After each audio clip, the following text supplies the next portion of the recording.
When was the last time you took a leap of faith, trusting that everything is going to work out? Do you crave growth, or are you merely content with the status quo? If you want more out of your life, out of your career, and out of your relationships, you are in the right place. Take the leap and discover how to create a life by design rather than living it by default. Real success starts with you. Now here's your host, Colleen Biggs. Hello, listeners, and welcome back to another episode of Take the Leap. I am your host, Colleen Biggs. Oh my gosh, we are always talking about this podcast is designed for you to have the tools that you need to design your life. So we do a lot of talk about business on this specific podcast because I have a lot of individuals that are small business owners, females that follow me on this podcast, many of you in all the other countries as well. But today is a very special day because we're going to be talking about dating. I really think dating is crucial. I'm all about the love. But dating is something that we probably don't have a lot of conversations about on this show. So Whitney Kobrin's with us today. She's our dating expert. She's definitely a relationships expert. It is going to be filling us all in on the latest on dating, how to make it easy, how to kind of break free of damaging dating patterns that we might see. So this is great information for you to pass on and forward this podcast to someone that you think might need it. But I have a feeling, even if you're happily married or if you're dating and you're happy with the person you've been with for a long time, that you're going to find some nuggets out of today's conversation to apply even to the relationships you have today. But before we get to Whitney, I do want to thank today's sponsor of the show, Peaceful Living. Why do we allow stress to compound in our lives, affecting our sleep and our daily rituals? The truth is, we all live with stress, but imagine what it would feel like not to suffer from stress. Are you ready to feel better, sleep better, and change your overall relationship with tension? Peaceful Living can help you bring more peaceful moments into your day.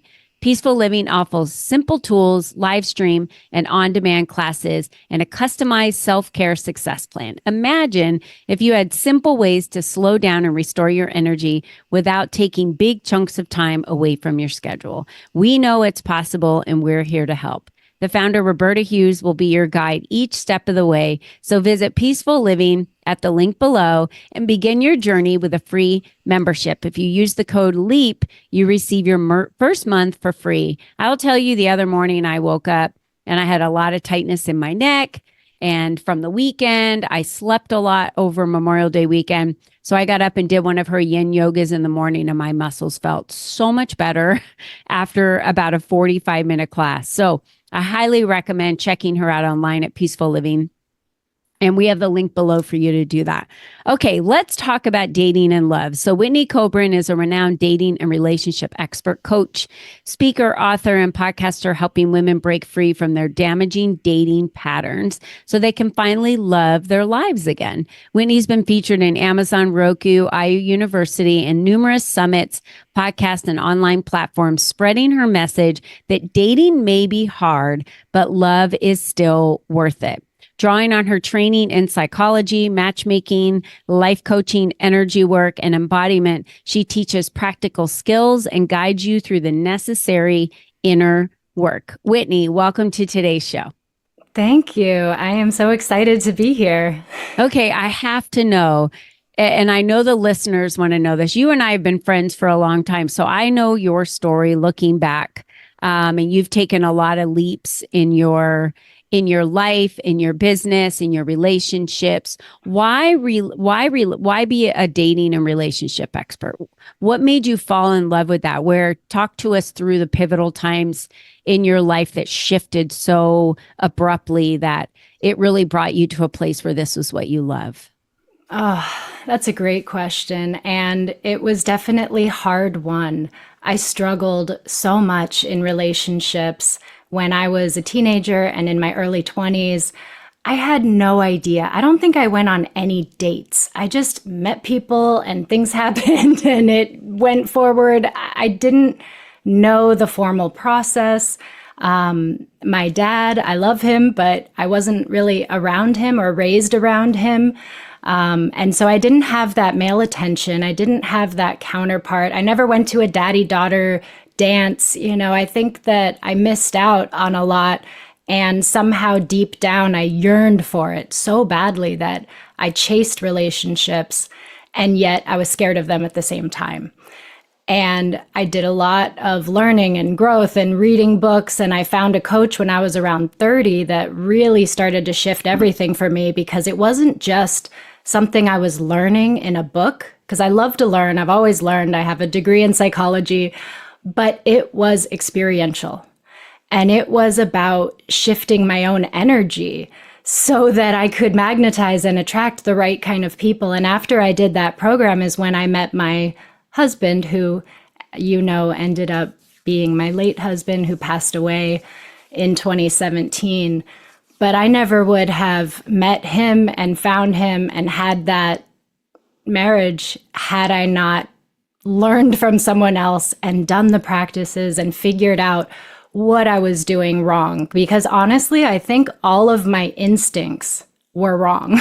Okay, because when I introduced you, we talked about dating patterns. So I want you to really tell us, and if it's okay, I want to go back to that moment in your life where you met somebody, you worked on those things you needed to work on, and then found your husband, your late husband. What was that relationship like? What was that love like? What was your connection with him like? So I was actually dating somebody else before that. So I had started to learn that dating meant that you dated multiple people until you got into a relationship, because I was very quick to do the flame out pattern, which is when everything is really hot and heavy, really quick, and you can't get enough of each other, and you're talking on the phone for hours. And then after a short amount of time, it just flames out, fizzles out. So I was finally dating in a way where I was dating multiple people. And I ended up with one guy who I was really sprung on him. I really liked him. He was perfect on paper. And honestly, he wasn't really that great to me. He wasn't giving me the love and affection and attention that I really wanted. I just thought, okay, I'm done settling. I'm going to go for someone really great. But I didn't realize that doesn't really work either. So while I was dating him, I was learning everything I could. That's when I found this coach. I was doing the practices. And I was really questioning whether this was the right relationship for me, whether this was the right person for me. And it all came to a head one day. I told him, "You tell me you love me, but I don't feel loved." And his response was, "Why don't you just squash down all your emotions like I do?"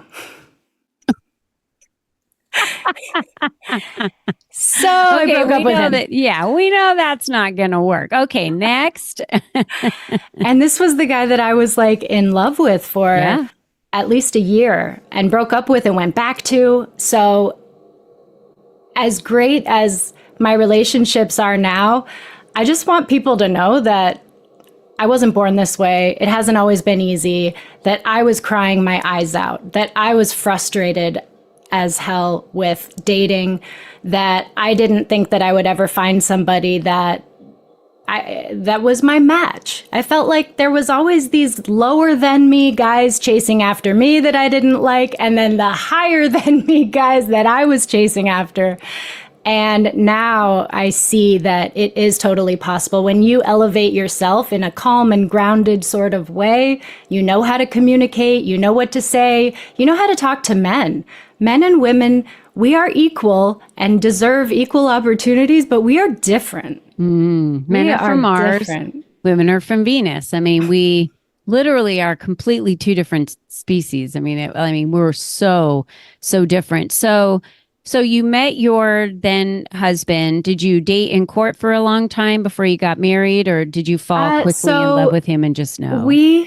We actually had met 5 years prior. He interviewed me for a job, and that didn't work out. But then we ran into each other at a party and realized we knew each other. And I wasn't that interested at first. I was like, oh, he's okay. He's nice. I felt like I knew him professionally, but I could tell he was crushing on me. So we set up a date And it wasn't really a date. It was to talk about some app thing, business, marketing. And I had learned, be open, because this relationship I'm in wasn't really ticking all the boxes. It wasn't making me feel great. And so I just remained open. And I went out with Jason, and it was a Tuesday night. I brought my 5-year-old son on the date because It wasn't a date. And it just ended up being the most pleasant time I had had in forever. It was a 3-hour-long dinner, and it was just so nice to I felt like I finally was meeting someone at my level, at my equal, and it just felt right and natural. And I had just broken up with the other guy. And so we started dating, and within a year, he proposed, and then that year later, we were married. Wonderful. And what was that relationship like throughout the time? How long were you guys married? We were together 5 years, married 5 years. About 3 or 4. Yeah. And how was your relationship throughout that marriage? It was a little up and down. It was a little tumultuous because we didn't really have the words for it at the time, but knowing what I know now, 7 years after he's passed, he burnt himself out.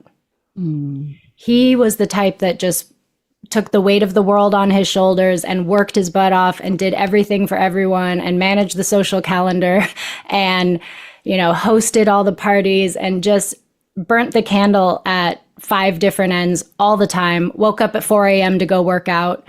And he was like a machine. And now I understand that that's not sustainable. It's not, I looked up to him and admired him because I thought he was so amazing that he could handle all of that. But little did I know that it would actually take a toll on him. And he was in bed sick for at least a year. Long story short, he got better. He figured it out. It was stress related. He, got through it. But that definitely took a toll on our relationship. I was definitely more of a people pleaser then than I am now. So instead of standing up and saying, no, that's not okay, we need to do this or you need to do this, I just kind of let a lot of things go. And so I can see that now because it's been 7 more years of me learning and coaching and matchmaking and working in my own relationship now, that I see where it wasn't good. But overall, it was good. We never threatened each other with divorce or yelled and screamed at each other. I had been in relationships before that were really not healthy. So this one, he would give me the silent treatment sometimes, which I know now is absolutely not a healthy thing to do. We could pull away for a little bit, regather our thoughts, but you don't want to punish someone. So it was interesting, but we were very committed and had so much fun together. We traveled a lot. I think he knew that he was going to pass away. He actually had a dream as a kid that he was going to die at 37, and then he did. So the year before that, he took me to Europe. We went to music festivals. We traveled. We had so much fun. I think it was like his bucket list year. And, the fighting stopped, and we just really enjoyed the heck out of each other for all that time. Let me ask you a question as a dating expert, because I don't want to assume. Should we take a lesson from every relationship that we're in and look back and say, what did I learn about myself that I can do differently in this next relationship, that maybe I need to work on myself because I'm insecure, or I need to work on myself because I project, or I'm not an open communicator? Do you feel that in every relationship, we should look back and realize that if it failed, it's not because of one person, it's generally because of two? Should we look for that thing or one or two things and grow from that, and then really look to work on ourselves before we jump back into the dating pool? 100%. Absolutely. And there's never going to be just one thing. It's going to be multiple things. But we are so quick in this society to blame others. And you see this in relationships that it's always, you did this and everyone wants to be right. Everybody wants to win. Everybody wants to blame the other person, and none of that is healthy in relationships. If you love someone, you should not be communicating in that way at all. It's not a competition. It's us against the world. But it's always a two-way street. So yeah, it's never just one person's fault. Even in an abusive situation, not to victim blame, because I'm not trying to put blame here, but if the person is allowing themselves to be treated that way, then that's something that they are responsible for and doing. That's right. So that's an extreme example, but I've been in an abusive relationship. So I 100% know at the time in any of my divorces or relationships that broke up, I was the immature individual that blamed the other person. As I look back on some of those relationships, whether dating or married, I now look back and say, I was incapable of being loved and I wasn't open the way that that person needed me to be available and vulnerable. And if I would have taken the clues, I would have figured that out. But I didn't realize how closed up and unavailable I was at the time until I worked with somebody like you're talking about and understood the tools that it takes to be able to fully embrace and love yourself, because we can only love another person as much as we love ourselves. So now your husband passes away and you move on. Now, do you jump back into the dating pool, Whitney? Do you work on yourself for a while? What happens through that grievance period? Because it really pisses me off when people judge another person based on how quickly they move on from grief or what happens in their life. I read a book about a gentleman that said he lost both of his daughters 2 different times in his life, same disease. And he said, and 2 of them were 18 months apart. So actually, I think he might have had 4 daughters and lost 3. He said, other people expect you to live in your grief forever and never smile again. And I just remember a text message not too long ago, and a good friend of mine, Julie Jones, which a lot of people have heard her name, her husband passed away. She took a photo about a week and a half later when she picked up a pendant that she had created from his wedding ring and some stones he had given her and his first necklace. And she was smiling in the photo, and someone didn't realize how damaging what they were going to do was, but they text back, "Are you smiling?" And I thought to myself, how do I delete this text so fast that she doesn't see it? Because why do we trap her in a jail that says you're not allowed to smile? She was happy and about how beautiful the piece turned out. So talk to me a little bit about that grief, because there are women that I think, or men that are listening, that are grieving a previous relationship, and maybe it wasn't their choice that someone broke up, right? It wasn't your choice that your husband passed away. So you feel like, this wasn't my choice. I was going to be with you forever. So you're grieving that loss. You're grieving that relationship. What happens then? Where do people go? Well, one piece of advice that I had heard and read was not to make any big life-changing decisions for a year. So I decided I wasn't going to get into a serious relationship for at least a year. I wasn't going to change my job for at least a year. I didn't think I was ever going to move. I just thought I was going to continue to live that same life for the rest of the 10 years until my son graduated. And funny, now everything has changed. New house, new state, new business, new industry, new friends, new groups, new school for my son, new daughter, new everything. So, but I didn't expect that at the time. I just thought things were going to stay the same. And when I met Tim, who I've been with now for the last 5 years, my late husband, some of his family stopped talking to me.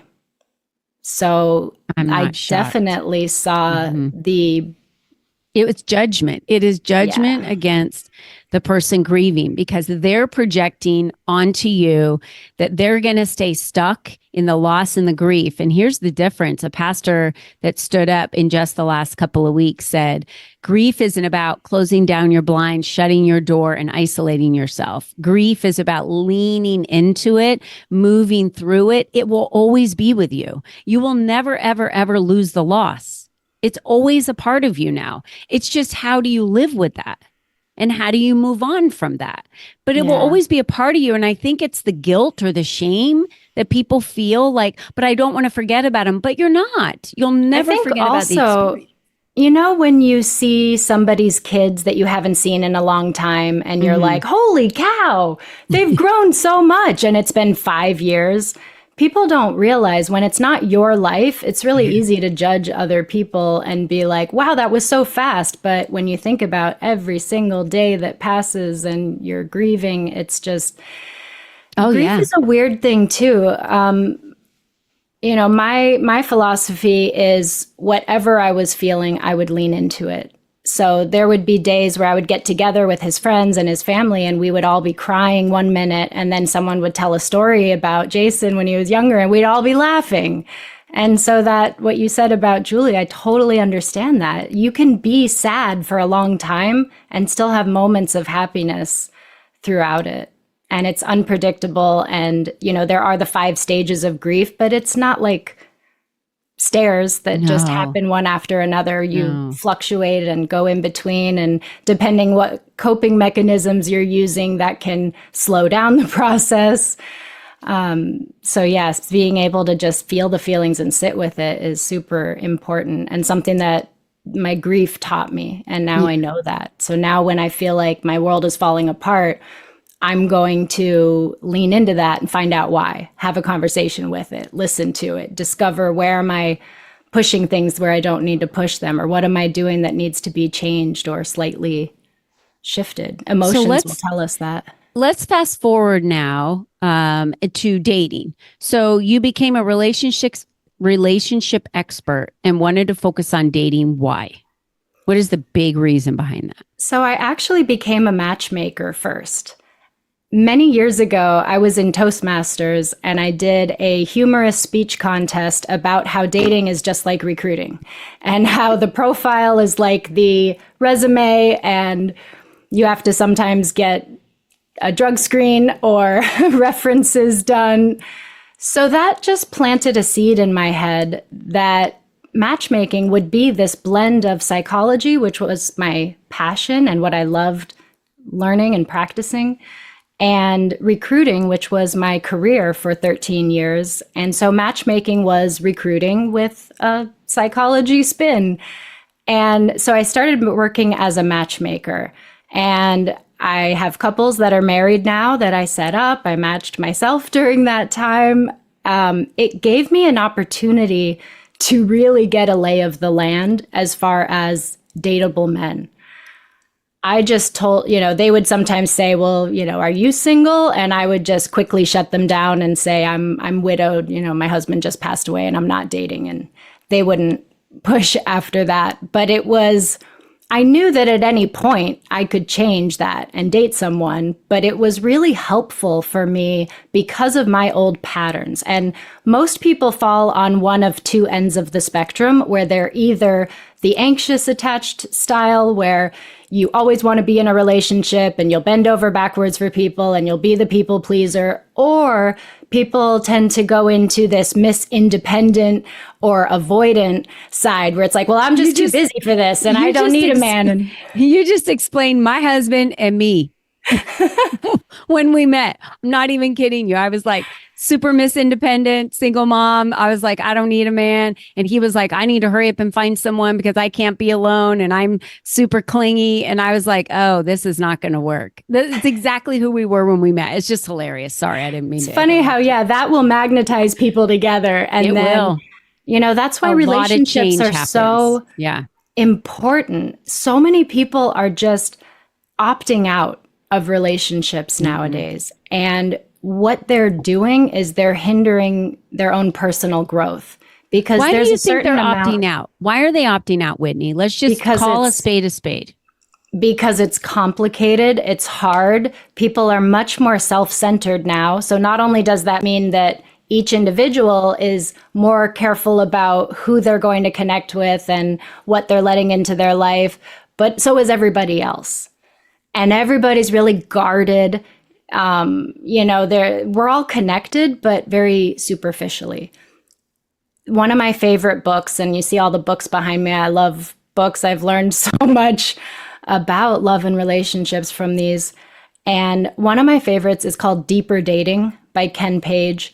And it really emphasizes that you don't have to look perfect and have all the right moves. Like, you need to be authentic. You need to be heartfelt. You need to let somebody into your inner world and your emotions. And this is being vulnerable. And the actual word vulnerability implies that you are open to attack. Mm-hmm. And so nobody wants to be hurt or attacked. So they stay behind this wall and don't realize that they're actually not showing their full self. And one of the 13 damaging dating patterns is called the fadeaway. And the fadeaway is when someone goes on a lot of first dates, maybe second, maybe three, but it always fades away. And the problem there is that they're not showing their full personality. They're not lit up about anything. They're just trying to say the right things and act polite, but they're boring the person or just not capturing their interest. It's really our unique eccentricities that make us the most lovable. Mm-hmm.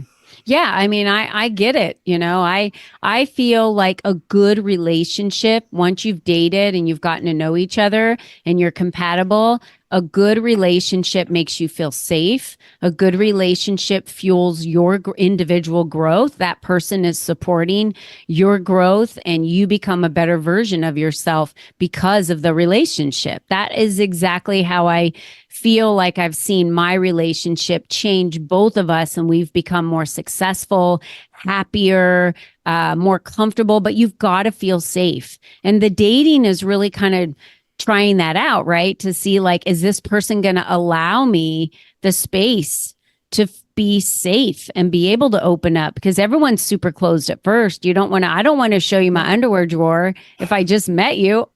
You know what I mean? Yep. I need to date a couple of times to really understand how you are. So you take people I think your psychology training is what makes you so different in this, Whitney, because it's all about the psychology when it comes to dating, right? I would add that. So my approach now is actually mental, emotional, physical, and spiritual or energetic. So if somebody is not having a lot of problems and they just need help figuring out online dating, they just need the practical tools, I can do that. I have a package for that. We don't have to get into all the psychology and the energy work and all that. I will tell you everything you need to know about how the algorithms work and how to do the right profile and how to communicate to get real in-life dates. But if you're not healed and whole in yourself already, that's not going to do anything for you, because it really is who you are being and how you're showing up. So it's the psychology, it's the mindset, it's embodiment, it's being comfortable in your own skin, being able to listen to your gut and your intuition and differentiate that between your fear and your anxieties. So yeah, it's definitely the psychology, but also the embodiment piece, which is really strung along through my whole program because it's so important. Well, this is obvious that if you're out there dating or are afraid to date or have opted out of dating because you've had a lot of trouble, you do not know how to navigate this new world, especially some of you that might be a little older, like my age, and you've just gone through a divorce, or maybe you did lose a spouse several years ago and you're ready to get back into the dating pool and you're like, are you kidding me? I was married for 20 years. I have no idea how to get on an app or what to do. And it scares you, but you know that you really want a companion. I met a lady at a retreat and she's in her 60s, and her husband finally just got married, and they're like, you can really have an explosive love again and be in love at a later age. So I do think it's important for us to utilize the mentors and the coaches that are out there that can guide us through these things. And Whitney, you're the perfect person for that. How does someone reach out to you? How do they reach you? What is the best place for them to find you, or do you want them to follow you somewhere? Thank you. The best thing to do is to go to my website, Whitney Kobrin, KOBRIN.com. That way you can link to my social media, you can link to my offers, whatever. Perfect. Book a call with me. I offer a free strategy call, and I'm working on a couple of quizzes. So those are going to be really fun to help you identify what your patterns are and what advice I would have for you. Nice. I love quizzes. Those are my favorite things to take, because then I can kind of measure myself and gauge to see, like, do I need this? Do I not need this? Where am I in my life? Yeah. So I think those are great. And so thank you for doing that. So WhitneyKobrin.com, everyone. We have the link below. Super easy for you to just click on that and go find her. And Whitney, I just want to thank you for doing what you're doing and taking the charge on this and being out there. Anyone can be a matchmaker, but teaching someone how to love themselves, the psychology behind it, the mindset, understanding how to date and the complexities of it today, that is rare. So thank you for being out there and taking the charge. And for everyone listening, you're the only you that's ever been. You're the only you, that's it, that will ever be. There's not going to be another you anywhere. You are special and you are unique and you deserve to be loved. So dating is kind of where it starts. And if you need that help, Whitney is such a great guide for that. So I want to thank all of you for being with us today. Thank you for joining us week after week. We have had some amazing conversations in the last several episodes. So go back and listen to some of those.